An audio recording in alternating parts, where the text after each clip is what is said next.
Big breaking report, big breaking, mega big breaking സ്ഥിരീകരിച്ചിരിക്കുന്നു. ഏറ്റവും പ്രധാനപ്പെട്ട വാർത്തയാണ്. PM-ശ്രീ വിവാദം കത്തുന്നതിനിടെ UDF-ന്റെ വാദം പൊളിക്കുന്ന രേഖകൾ റിപ്പോർട്ടിൽ ലഭിച്ചിരിക്കുകയാണ്. സംസ്ഥാനത്തിന് തുക അനുവദിച്ചത് PM-ശ്രീ പദ്ധതി പ്രകാരമല്ലെന്ന് തെളിയിക്കുന്ന രേഖകൾ റിപ്പോർട്ടിന് ലഭിച്ചു. വിദ്യാഭ്യാസ അവകാശ നിയമപ്രകാരമുള്ള റീഇംബേഴ്സ്മെന്റ് തുകയാണ് കേന്ദ്രം അനുവദിച്ചത്. സൗജന്യ ടെക്സ്റ്റ് ബുക്കിനും യൂണിഫോമിനുമായി നൽകുന്ന തുക സമഗ്ര ശിക്ഷ കേരളയ്ക്ക് കീഴിലാണ് വരുന്നത്. മാർച്ചിലും മെയിലും അനുവദിച്ച തുകയുടെ മിനിറ്റ്സ് റിപ്പോർട്ടിന് ലഭിച്ചു. PM-ശ്രീ നടപ്പാക്കാൻ കേന്ദ്ര സർക്കാരിൽ നിന്ന് ഒരു ആനുകൂല്യവും LDF സർക്കാർ സ്വീകരിച്ചിട്ടില്ല എന്നാണ് മുൻ വിദ്യാഭ്യാസ മന്ത്രി വി ശിവൻകുട്ടി പറഞ്ഞത്. പദ്ധതിയുടെ ഭാഗമായി ഒന്നും സംസ്ഥാനത്ത് നടപ്പാക്കിയിട്ടില്ല എന്നും കരാറിൽ നിന്ന് പിന്മാറാൻ ഒരു തടസ്സവുമില്ല എന്നും ശിവൻകുട്ടി പറയുന്നു.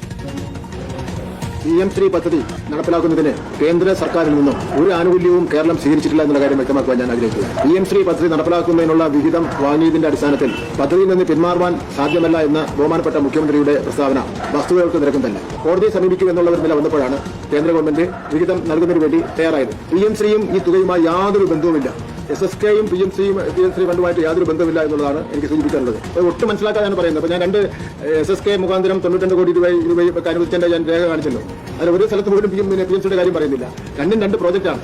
UDF-ന്റെ നേതാക്കന്മാരും ബഹുമാനപ്പെട്ട മുഖ്യമന്ത്രി പറയുന്ന പോലെ PM-ശ്രീ എന്നുള്ള നിലയിൽ ഒരു കാശ് പോലും നടപ്പിലാക്കുന്നതിന് വേണ്ടി കേന്ദ്രത്തിൽ നിന്ന് കേരളം വാങ്ങിയിട്ടില്ല. PM-ശ്രീയിൽ മുഖ്യമന്ത്രിയുടെ വാദം തെറ്റാണെന്ന് തെളിയിക്കുന്ന കേന്ദ്ര സർക്കാരിന്റെ സത്യവാങ്മൂലവും പുറത്തുവരികയാണ്. ധാരണാപത്രം ഒപ്പിട്ട ശേഷം PM-ശ്രീ നടപ്പാക്കാൻ കേരളം താൽപര്യം കാട്ടിയില്ല എന്നാണ് സുപ്രീംകോടതി നൽകിയിരിക്കുന്ന സത്യവാങ്മൂലം. ഗോപാൽ ഷിരാസലിനും നോബിൾ മാരിക്കാരനും വിവരങ്ങളുമായുണ്ട്. ആദ്യം ഗോപാൽ ഷിരാസലിലേക്കാണ്.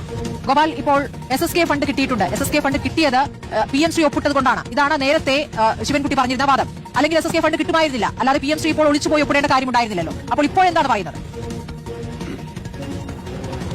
സ്മൃതി സൂചിപ്പിച്ചതുപോലെ തന്നെ SSK ഫണ്ടിന് വേണ്ടിയാണ് PM-ശ്രീ പദ്ധതി ഒപ്പിട്ടത് എന്ന കാര്യം വി ശിവൻകുട്ടി അന്നും പറയുന്നു, ഇന്നും പറയുന്നു. പക്ഷേ ഇതിൽ അദ്ദേഹം ചെറുക്കാൻ ശ്രമിക്കുന്നത് അല്ലെങ്കിൽ പ്രതിരോധിക്കാൻ ശ്രമിക്കുന്നത് PM-ശ്രീ പദ്ധതി ഒപ്പിട്ടു എന്ന് കരുതി PM-ശ്രീയുടേതായി ഒരു രൂപ പോലും സർക്കാർ ഫണ്ട് വാങ്ങിയിട്ടില്ല എന്നുള്ള കാര്യമാണ്. കഴിഞ്ഞ ദിവസം മുഖ്യമന്ത്രി VD സതീശൻ പറഞ്ഞ വാദങ്ങളെ പൊളിക്കുക എന്ന് തന്നെയാണ് അദ്ദേഹം ഈ ദിവസം അല്ലെങ്കിൽ ഈ നീക്കങ്ങൾ കൊണ്ട് ഉദ്ദേശിക്കുന്നത്. എന്താണെങ്കിൽ ഇപ്പോൾ പുറത്തു വന്ന റിപ്പോർട്ടുകൾ അല്ലെങ്കിൽ രേഖകൾ പ്രകാരം അതിൽ പറയുന്നത് ഏറ്റവും അവസാനമായി ലഭിച്ച 205 കോടി രൂപ, 99 കോടിയും 106 കോടി രൂപയും അത് സർക്കാരിന് ലഭിച്ചിട്ടില്ല. പക്ഷേ അനുവദിക്കപ്പെട്ടിട്ടുണ്ട്. ആ തുക PM-ശ്രീ പദ്ധതിയിൽ ഒപ്പിട്ടത് കൊണ്ട് ഒരു കാരണവശാലും കിട്ടിയതല്ല. പകരം SSKക്ക് കീഴിൽ എന്ത് തന്നെയാണെങ്കിലും അത് പദ്ധതിയിൽ ഒപ്പിട്ടാലും ഇല്ലെങ്കിലും അനുവദിക്കണമെന്ന് നിർബന്ധമുള്ള നിയമപ്രകാരം അനുവദിക്കപ്പെടേണ്ട തുകയാണ് എന്ന തെളിയിക്കുന്ന അല്ലെങ്കിൽ സ്ഥിരീകരിക്കുന്ന കണക്കുകളും രേഖകളുമാണ് പുറത്തു വന്നിരിക്കുന്നത്. റൈറ്റ് ടു എഡ്യൂക്കേഷൻ, അതായത് വിദ്യാഭ്യാസ അവകാശ നിയമപ്രകാരമുള്ള തുക, ആ തുകയും റീഇംബേഴ്സ്മെന്റ് തുകയായിട്ടാണ് ഈ പണം ലഭിച്ചിരിക്കുന്നത്. അതായത് നേരത്തെ സർക്കാർ പണം മുടക്കി ആ പണം ചെലവാക്കി കാര്യങ്ങൾ നടത്തി അതിന്റെ കണക്ക് കൊടുക്കുമ്പോൾ ആ കണക്ക് പ്രകാരം അനുവദിക്കുന്ന റീഇംബേഴ്സ്മെന്റ് തുകയാണ് ഇപ്പോൾ ലഭിച്ചിരിക്കുന്നത്. അതും സൗജന്യ യൂണിഫോമിന്റെയും സൗജന്യ ടെക്സ്റ്റ് ബുക്കിന്റെയും അതിന്റേതായ ചെലവിന് വേണ്ടി അനുവദിക്കപ്പെടുന്ന